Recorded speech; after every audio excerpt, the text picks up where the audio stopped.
누가복음 23장 13절에서 25절까지 말씀, 하나님의 말씀을 봉독합니다. 빌라도는 대제사장들과 지도자들과 백성을 불러 모아놓고서 그들에게 말하였다.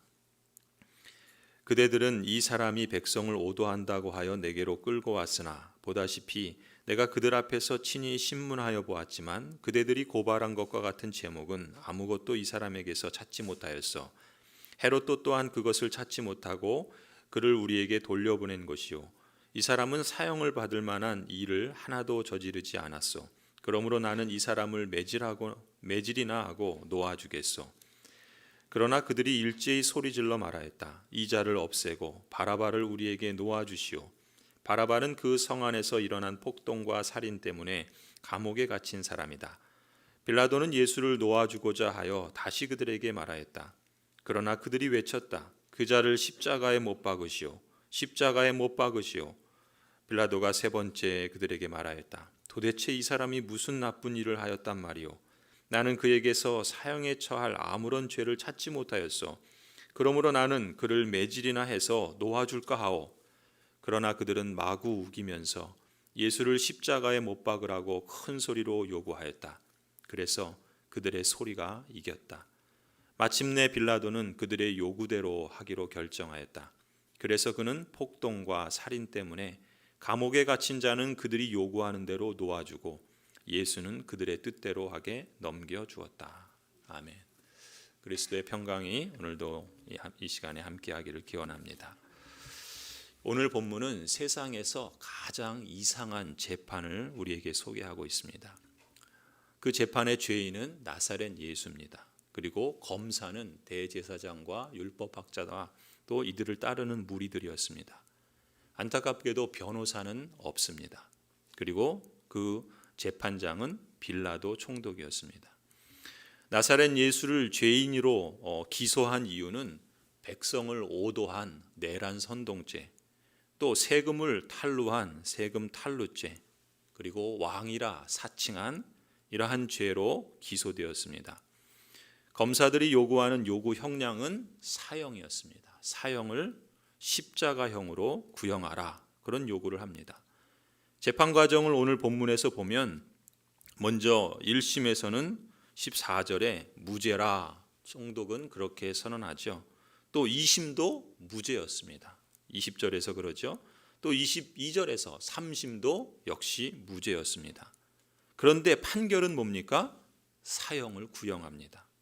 그리고 그 판결문을 보시면은 18절, 21절, 23절을 종합하면 세 절 모두가 다 공통적으로 이런 반응이 나타나죠. 무리들이 일제히 소리질러 큰 소리로 재촉하여 십자가에 못 박기를 구하니 그들의 뜻대로 십자가형을 집행하게 하노라. 우리는 가장 이상한 재판을 보면서 여기서 두 가지를 주목하게 됩니다. 하나는 대제사장들과 율법학자들 그리고 그들을 따르는 무리들의 폭주를 보게 됩니다. 그리고 그 재판장인 빌라도 총독의 두려움을 보게 됩니다. 빌라도는 세 번이나 예수님의 무죄를 확신하고 공언했습니다. 하지만 무리들의 집요하고 거센 요구에 못 이겨서 오히려 정말 살인을 일으키고 폭동을 일으킨 바라바를 놓아줍니다. 오히려 아무런 죄도 찾지 못한 예수를 십자가에 넘겨줍니다. 혹 빌라도가 지금 이 자리에 온다 해도 아마 그는 여전히 자신의 선택이 불가피했다고 변호할 것입니다. 어쩔 수 없었다고. 자신으로서는 최선의 선택이었다고 그렇게 변명할 것입니다. 여러분, 때때로 우리의 선택은 어떤가요? 나의 입장에서 그것이 최선이었다고 또 불가피했다고 말하는 그런 선택을 내릴 때가 있지 않나요? 또 그런 선택이지만 그 이면에는 어쩌면 어떤 두려움 때문에 그런 건 아닐까요? 그래서 그릇된 걸 알면서도 그대로 내리는 경우가 있지는 않나요? 빌라도처럼 말입니다. 진실보다는 군중이 두려웠고 지금껏 쌓아왔던 자기의 아성이 무너질까 두려웠던 것이죠. 마음이 불편하고 꺼림직하지만 그러나 빌라도는 멈추지 않았습니다. 돌이킬 수 없는 범죄인 줄 알면서도 돌아서지 못했습니다. 혹 우리는 빌라도처럼 이런 선택을 내릴 때가 있지 않나요?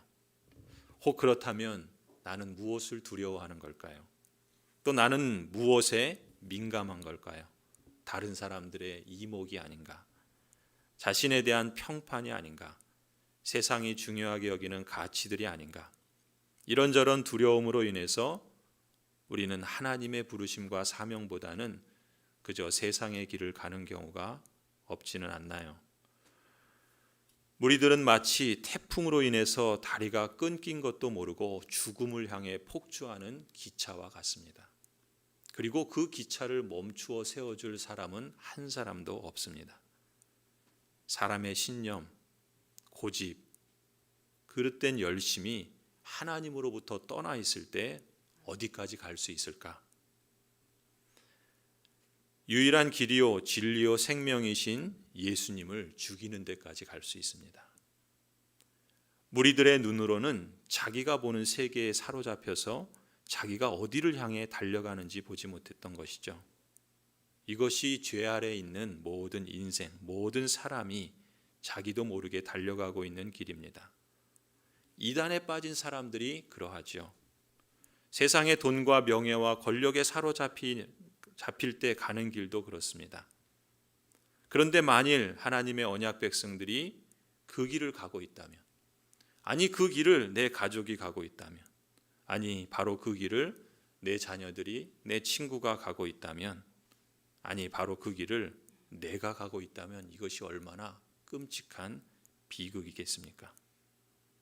유일한 구원은 그 세계 바깥에 있는 누군가로부터 달리는 기차를 멈춰 세울 때만 구원이 있을 수 있습니다. 성도 여러분, 사람이라면 누구나 한 번은 반드시 최종적인 심판 자리에 서게 됩니다. 우리는 그걸 부인하고 싶지만 부인할 수 없는 엄연한 사실입니다. 하나님을 모르고 하나님을 믿지 않는다고 그것이 없을 거라고 완강하게 거부해도 그건 어김없이 찾아올 겁니다. 그 마지막 재판 자리에 누구나 서게 된다는 것이죠. 그때 죄인은 누굽니까? 오늘 본문에 있는 나사렛 예수가 아니라 저나 여러분, 우리 자신이 될 것입니다. 그리고 그 자리의 검사는 오늘 본문에 율법학자들, 대제사장들, 그들을 따르는 무리들보다 더 악한 사단이 될 것입니다. 변호사는 그래도 감사한 일이 뭡니까? 우리에게 변호사가 있지요. 바로 예수 그리스도, 나의 주님이 내 변호사가 되어주시기 위해서 십자가에서 죽으신 겁니다. 그리고 재판장은 누굽니까?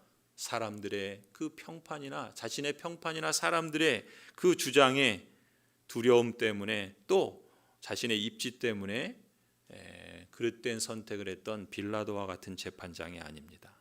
그 재판의 자리의 재판장은 하나님이시죠. 만물의 창조주시고 심판자이신 하나님이 재판장이 되십니다. 억울하고 부당한 세상에서 가장 이상한 재판을 하는 그런 빌라도와 같은 사람이 아니라 예수 그리스도의 대속으로 가장 은혜로운 재판을 하시는 신실하신 하나님, 전능하신 나의 아버지께서 재판장이 되실 것입니다. 그때 어떤 판결을 내리실까요? 우리는 다 사형 구형이 마땅합니다. 마땅히 죽어야 할 죄인들입니다. 그럼에도 불구하고 오히려 예수 그리스도의 보혈의 피로, 대속의 죽음으로 사함을 입은 사람들은 무죄 판결을 받지요. 무죄 방면될 것입니다. 아니, 무죄 방면 정도가 아니라 영원한 하나님 나라에서 하나님의 생명의 그 복을 유업으로 받고 그 복을 누리는 그러한 복된 자리로 인도해 주실 것입니다. 옆에서 사단이 아무리 소리를 지르고 마구 우겨도 이번에는 그 요구대로 이길 수 없습니다. 언약의 신실하신 하나님 아버지는 예수 그리스도로 인해서 결코 흔들리지 않으실 겁니다. 아버지의 뜻대로 생명의 복을 하나님의 백성들에게 믿음을 신실히 지키고 하나님의 뜻대로 그 사명의 길을 살아간 이들에게 주실 줄 믿습니다. 성도 여러분, 오늘 우리가 그 구원의 은혜를 누리고 있음을 감사하십시다. 나 같은 죄인을 위해서 모욕당하신 주님의 그 큰 사랑을 우리가 함께 기억하십시다. 그리고 장차 맞이할 심판으로 인해서 우리는 두려워하는 자가 아니라 하나님을 경외함으로 감격으로 그날을 맞이할 수 있도록 오늘 우리에게 주어주신 이 하루를 영원에 잇대어서 살아가십시다. 우리 이 시간 함께 잠시 기도하시겠습니다. 예수 그리스도의 십자가의 죽음을 이 고난주간 새벽을 깨우며 우리 마음으로 새기고 또 우리의 삶으로 그것을 기억하길 원합니다. 먼저 기도할 때 주님의 그 구원의 은혜를 누리고 있음을 감사하십시다. 또 죄인을 위해서 모욕당하시고 죽기까지 하신 예수 그리스도의 그 큰 사랑을 또 기억하십시다. 그리고 우리가 맞이할 심판 자리를 두려움으로 맞는 사람들이 아니라 하나님의 은혜와 그 하나님의 능력에 감격하고 그래서 하나님을 경외함으로 그날을 맞이할 수 있도록 오늘 하루를 하나님의 은혜 가운데 성령을 의존하며 주의 말씀을 기억함으로 하나님의 부르심과 사명의 길을 걸어가게 하여 주옵소서. 우리 이 시간 다 함께 잠시 기도하시겠습니다.